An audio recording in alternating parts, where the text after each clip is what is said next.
जीव के सब कर्म का विधान भगवान के पास लिखा हुआ है। सब विधि विधान से भगवान का कर्म का सिद्धांत काम करता है। जो व्यक्ति जैसा कर्म करेगा उसको परिणाम मृत्यु के उपरांत नरकों में जाकर के प्राप्त होगा। लेकिन कोई कितना भी बड़ा पाप हो, आगे कहा भगवान का नाम सब पापों का नाश कर देता। उदाहरण क्या है? अजामिल। एक ब्राह्मण अजामिल चोरी करता, झूठ बोलता, डाका डकैती डालता, लेकिन घर में गर्भवती है तो इसके गर्भ से एक बेटा पैदा होगा, तो उसका नाम नारायण रख देना। तो मान गया अजामिल, और जब पुत्र का जन्म हुआ तो उसका नाम नारायण रख दिया गया। नारायण नाम रखने से इसका जीवन बदल गया, क्योंकि जैसा अभी कहा ना कि भगवान का नाम खाते सोते कैसे भी लो बल लो। भगवान तो इतने दयालु, वो ये भी नहीं देखते कि भाव से ले रहा है कि नहीं ले रहा है, बस ले रहा है मेरा नाम, इतने में ही ठाकुर जी प्रसन्न हो जाते हैं। तो अजामिल ने नारायण नारायण नारायण जाप करते करते भगवान की प्राप्ति की है, भगवान को प्राप्त किया है। भगवान ने उन पर कृपा की। अंत समय में भगवान का नाम स्मरण करने के कारण अजामिल को भगवान की प्राप्ति हो जाती है। फिर आगे के प्रसंगों को सुनाते हुए 7वें स्कंद में भगवान के एक भक्त का चरित्र आता है, जिनका नाम है श्री प्रहलाद जी महाराज। जैसे कल आपने सुना ध्रुव जी की कथा, जिन्होंने बचपन में भगवान को प्राप्त कर लिया, और कल भी आपने सुना था भगवान की भक्ति जो बचपन बाल्यकाल से शुरू कर दे, आरंभ कर दे, भगवान को बड़ा प्रिय होता है। ऐसे ही भगवान के भक्त हैं श्री प्रहलाद जी। प्रहलाद जी के जीवन में बड़ी कठिनता, क्यों? क्योंकि जो सबसे करीब थे, हिरण्यकश्यपु जो प्रहलाद का पिता था, वही भगवान नारायण का परम शत्रु था। उसने कह दिया कि खबरदार मेरे सामने नारायण नाम लिया तो। लेकिन श्री प्रहलाद जी दिन रात हरि शरणम हरि शरणम हरि शरणम। पिता की देख निष्ठुरता, नहीं प्रहलाद घबराया। और क्यों नहीं घबराया? एक बार जब प्रहलाद जी छोटे से थे ना, तो पाठशाला स्कूल जा रहे थे, अपने गुरुकुल जा रहे थे, तो रास्ते में कुम्हार का घर था।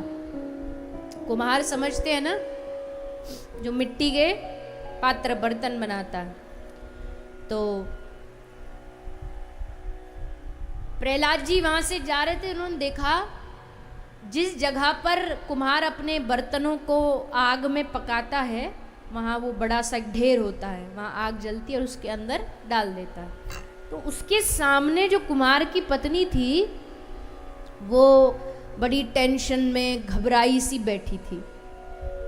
तो प्रहलाद जी वहाँ रुक गए। प्रहलाद जी ने बाल स्वभाव से मैया से पूछा, मैया तू काहे को घबराई हुई है? बोले बेटा, खेलते खेलते 2 बिल्ली के बच्चे इसमें अंदर घुस गए हैं, इसमें भीतर चले गए हैं। अब मुझे डर है उनको कुछ हो न जाए। तो प्रहलाद जी भी वहां रुक गए, खड़े होके वो भी देखने लगे। थोड़ी देर बाद जैसे थोड़ी देर हुई तो वो बिल्ली के बच्चे भागते भागते फुदकते फुदकते वहां से बाहर आ गए। तो प्रहलाद जी ने देखा, जब मैया वो इंतजार कर रही थी ना, तो बैठी बैठी श्रीमन नारायण जय नारायण जय नारायण, ये भगवान का नाम स्मरण कर रही थी। तो प्रहलाद जी ने कहा, मैया तू पूरा समय बैठी बैठी क्या करती रही? बोले मैं भगवान नारायण को प्रार्थना कर रही थी कि इनको बचा लो, और उन्होंने बचा लिया।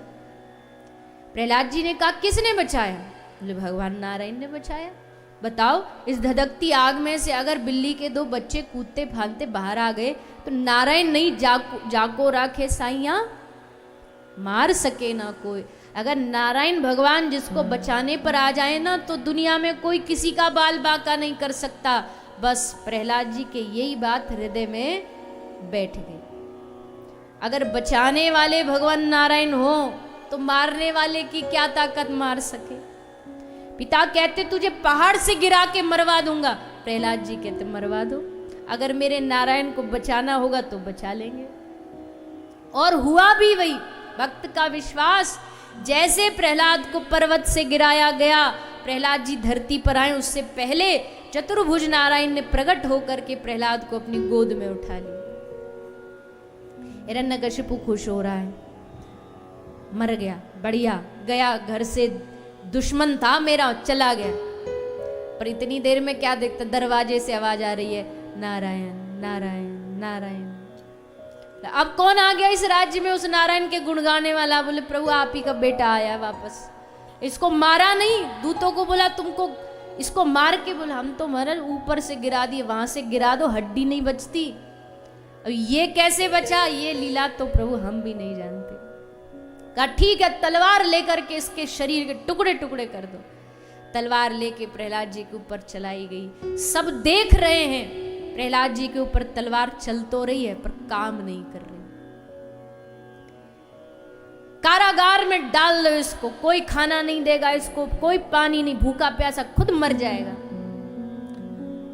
कारागार में डाल दिया। भगवान नारायण ने लक्ष्मी जी की ड्यूटी लगा दी, आपको time to time breakfast, lunch, dinner तीनों पहुंचाने हैं। आप जाओगी अपने हाथों से हमारे भक्त को खिला के आओगी। अब हिरण्यकशिपु ने डाला इसलिए था कि ये भूखा मर जाएगा। ये जब देखने आया तो पहले प्रहलाद जी ऐसे थे, लक्ष्मी जी ने खिला खिला के उनको डबल कर दिया। यहां भी काम नहीं बना, बोले जहर दे दो इसको। जैसे जहर पीने की बारी, भगवान ने तुरंत भोलेनाथ जी को, प्रभु चलो आप जल्दी जाओ विष पी के आओ, क्योंकि विष पीने में तो एक्सपीरियंस, आप एक्सपर्ट हो।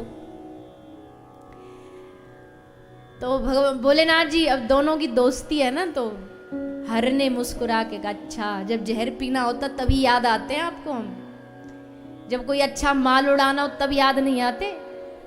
भगवान ने बोले चिंता नहीं करो, अगला जब हम अवतार लेंगे ना द्वापर में, तो उसमें हमारी जो माखन चोरी की मंडली बनेगी ना, उसमें पहले मेंबर आप ही होगे, तब आपको माल खिलाएंगे। अब के लिए तो इस भक्त का संकट दूर करो, अभी आप विष पान करो। विष पिलाया, भोलेनाथ जी ने पान कर लिया।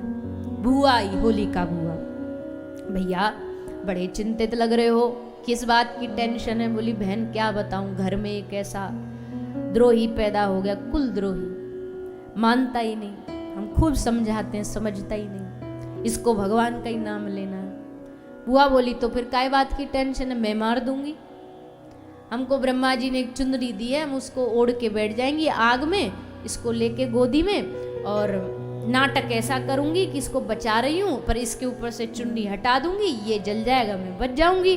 वाह वाह वाह, बहन बहन हो तो ऐसी हो, क्या आइडिया लेकर के आई है, चलो व्यवस्था करो।